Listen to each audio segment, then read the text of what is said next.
Hi, time to put the flute together. Here's your flute case and we open it up and we have 3 pieces to put together. They are the head, the body and the foot joint. Okay, I'm going to take out the head joint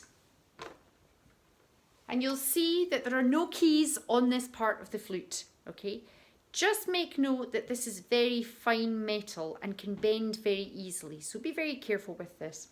Okay, pick up the body of your flute. This is the long piece, the longest piece there, and you'll see that at one end there are lots of keys and at this end there are far fewer keys. This is the end that goes into the head joint.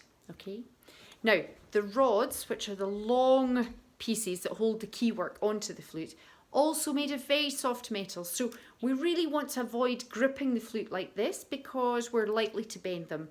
The keys then come out of alignment and we have all sorts of problems. Very frustrating at the beginning. So hold the flute very gently, take the end that's got the fine metal there and line it up exactly into the body of the flute. Don't go in like this, don't slam it in, protect it carefully. Line it up, push and twist in, not completely. The flute's built to be out a little bit, and this is so that we can tune it depending on what temperature, what environment we're in. We can push it in or pull it out to make it a little bit flatter or sharper.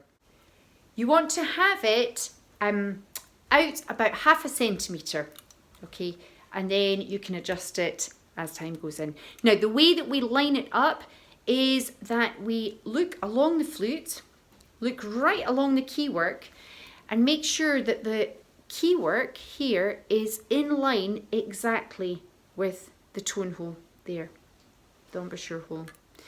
I like to just look along it, close one eye and make sure it's exactly correct. This is important because the fine balancing of the flute, if your hand position is correct, you've got this positioned here, it means that the key works on top of the flute and your fingers can work freely, therefore faster, if that's what you want. If it's slightly out and you're rolled out a little bit here, the weight of the rods pulls the flute in towards you, so then your hand position isn't correct, you're not in the right position, you're playing flat as well. So it really is important that you get it in exactly the right place. Just double check when you put it together.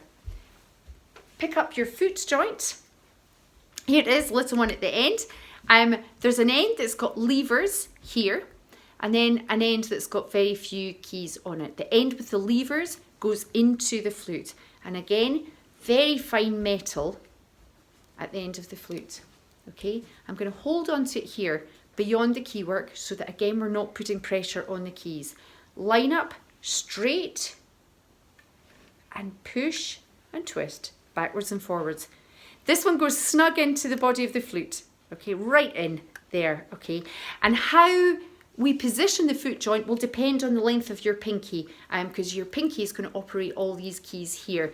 Your teacher will be able to help you with this specifically where your thumb lies in your pinky, but it's a very important balance point for the flute.